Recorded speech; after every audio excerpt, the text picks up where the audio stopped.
पूर्णिया भागलपुर,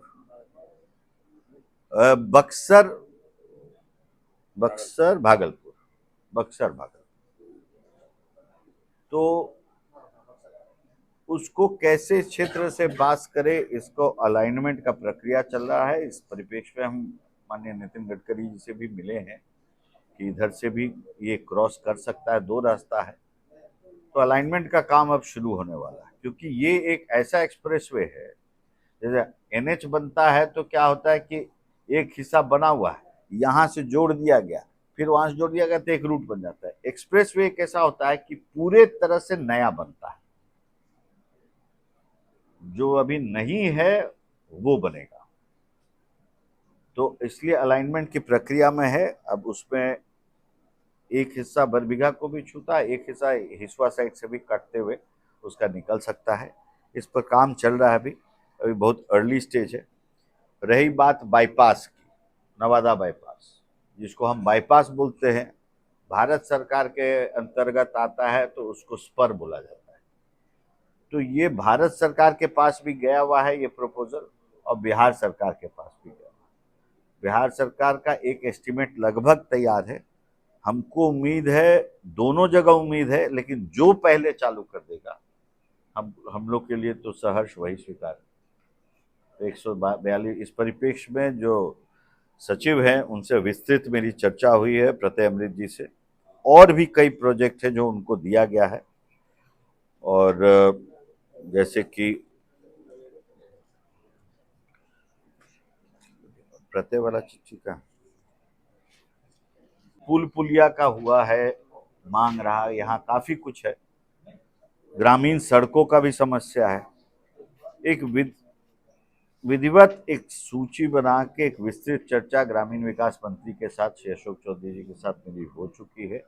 सारा प्रपोजल जा चुका है, विभाग उस पर काम कर रहा है, प्राथमिकता के अनुसार है। और पुल पुलिया में सबसे पहला प्राथमिकता जो है वो धनार्जय नदी पर रजौली में जो है, राजसिवाला से डी रजौली को जोड़ने वाला जो है वो प्रथम वही है। और उसी पर धनार्जय नदी पर ऐसे एक और है, सिरदला प्रखंड में भी है, खनपुरा पंचायत में ढाव रजौली। एक लंबी सूची जो अभी आप लोग को हम दे भी देते हैं, जो जा चुका है, जिस पर विभाग काम आरंभ कर दिया है। प्राथमिकता पे कुछ अभी उठेगा, कुछ रह जाएगा, फिर अगले चरण में उठेगा। लेकिन ये होना तय है कि इन प्रिंसिपल जो है नीतिगत, मुख्यमंत्री जी का कार्यालय भी जो है निर्देशित कर चुका है संबंधित विभाग को। और हमको उम्मीद है कि आने वाले समय में धीरे धीरे सभी पर काम जो है आपको दिखने को मिलेगा। गोविंदपुर प्रखंड का भी है, और हमने सबसे राय लिया। ऐसा नहीं है कि ये खाली भाजपा के कार्यकर्ता बटा।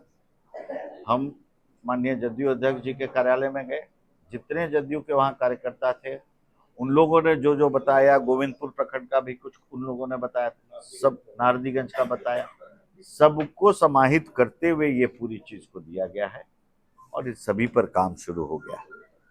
तो कुल मिला के यही आप लोग से भी उतना ही सहयोग की हम उम्मीद रखते हैं, और मार्गदर्शन आप लोग का मिलता भी रहता है, लेकिन ये यहीं थमेगा नहीं।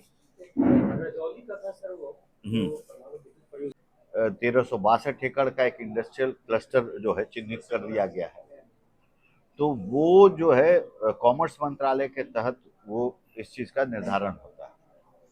तो हम कॉमर्स मंत्रालय में जो हमारी बैठक हुई, तो ये हुआ कि उस पूरे विषय में ये भी एक प्रावधान है राज्य सरकार के साथ कि एक अगर उतना बड़ा क्लस्टर नहीं हो तो 50 से 100 किलोमीटर के अंदर, 100 किलोमीटर के अंदर हम छोटा छोटा इंडस्ट्रियल क्लस्टर भी टेकअप कर सकते हैं।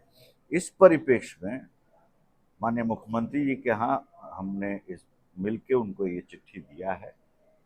अब ये विचाराधीन है, थोड़ा इस पे हमको लगना पड़ेगा, क्योंकि क्या है कि हम लोग वो 100 के अंदर में आते हैं गया से, डोभी से, और अगर 200 एकड़ का भी अगर हम क्लस्टर को कल्पना करें, तो एक उतना बड़ा इंडस्ट्रियल हब के बगल में जो व्हील और स्पोक बोला जाता है, कि चक्का और बीच का ही है।